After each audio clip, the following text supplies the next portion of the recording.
Hello friends, welcome to Pavanitha kitchen. Friends, ఈరోజు నేను ఎంతో టేస్టీ అయిన బ్రెడ్ హల్వా ఎలా చేయాలో చూపిస్తాను. కావాల్సిన పదార్థాలు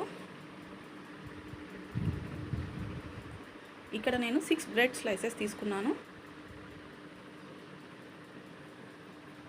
నేను బ్రౌన్ పార్ట్ని కట్ చేస్తున్నాను ఫ్రెండ్స్. ఇలా బ్రౌన్ పార్ట్ని కట్ చేస్తున్నాను 4 సైడ్స్. ఎందుకంటే బ్రౌన్ పార్ట్ సరిగ్గా కుక్ అవ్వదు.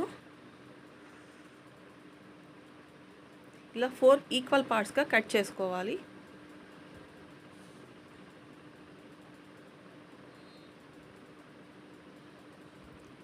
దీన్ని పక్కకు పెట్టుకొని రిమైనింగ్ బ్రెడ్ స్లైసెస్ కూడా అలానే కట్ చేసుకొని పెట్టుకోవాలి ఫ్రెండ్స్.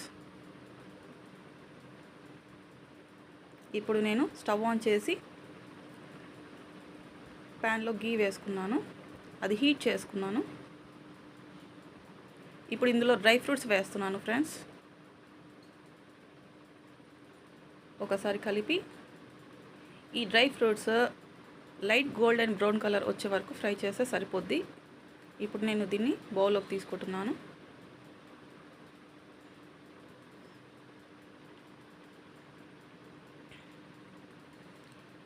ఎక్కువ ఫ్రై అయితే ఆ టేస్ట్ బాగుండదు, డ్రై ఫ్రూట్స్ టేస్ట్ మారిపోద్ది.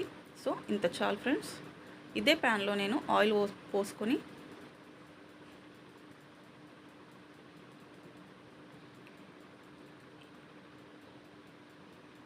ఆయిల్ హీట్ అయ్యాక ఫ్రెండ్స్, ఎప్పుడు మీడియం ఫ్లేమ్లోనే ఉండాలి. ఆయిల్ హీట్ అయ్యాక బ్రెడ్ స్లైసెస్ ఇందులో వేస్తున్నాను.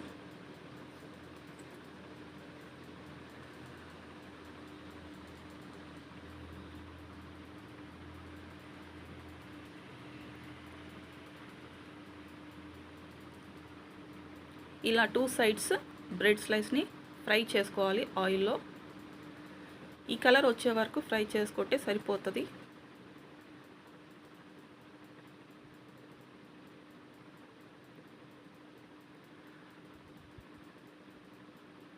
ఫ్రెండ్స్, ఇంట్లో స్వీట్ తినాలనిపిస్తే ఫస్ట్గా గుర్తొచ్చేది బ్రెడ్ హల్వా. చాలా టేస్టీగా ఉంటుంది, చాలా ఈజీగా ఉంటుంది. సో ఈ కరెక్ట్ పద్ధతిగా చేస్తే ఇంకా టేస్టీగా వస్తుంది. రిమైనింగ్ బ్రెడ్ స్లైసెస్ని కూడా నేను ఈ విధంగా ఫ్రై చేసుకున్నాను. ఇప్పుడు నేను ప్యాన్ పెట్టుకొని 1 గ్లాస్ షుగర్ వేస్తున్నాను. ఇక్కడ నేను 1 గ్లాస్ షుగర్కి 1 గ్లాస్ వాటర్ యూస్ చేస్తున్నాను.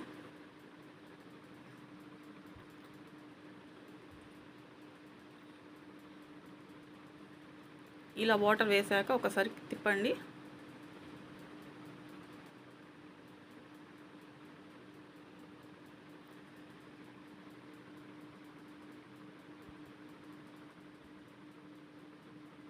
ఫ్రెండ్స్, ఇది మరీ తీగపాకం అవసరం లేదు, కొంచెం జిగురుగా వస్తే సరిపోద్ది.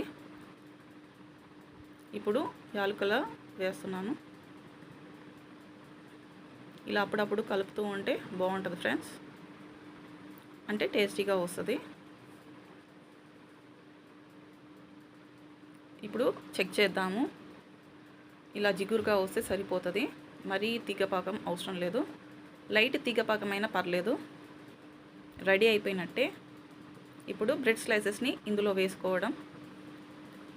నేను ఫ్రై చేసిన అన్ని బ్రెడ్ స్లైసెస్ ఇందులో వేస్తున్నాను. ఇలా అన్నీ వేసేసాక ఓసారి కలిపి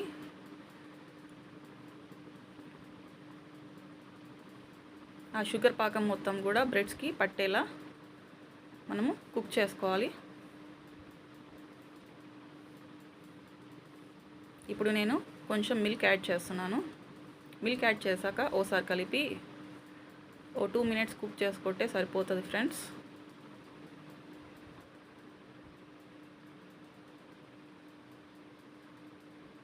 ఇలా కుక్ అయ్యాక ఇప్పుడు నేను దీంట్లో డ్రై ఫ్రూట్స్ యాడ్ చేస్తున్నాను. అంతే ఫ్రెండ్స్, ఎంతో టేస్టీ అయిన బ్రెడ్ హల్వా రెడీ. దీన్ని వేడి పైన తినే కంటే కొంచెం చల్లారాక తింటే చాలా టేస్టీగా ఉంటుంది. స్టవ్ ఆఫ్ చేసేసి నేను దీన్ని సర్వ్ చేసుకుంటున్నాను. ఇలా బౌల్లో సర్వ్ చేసుకొని డ్రై ఫ్రూట్స్ కూడా డెకరేట్ చేస్తే సరిపోతుంది. Boy friends.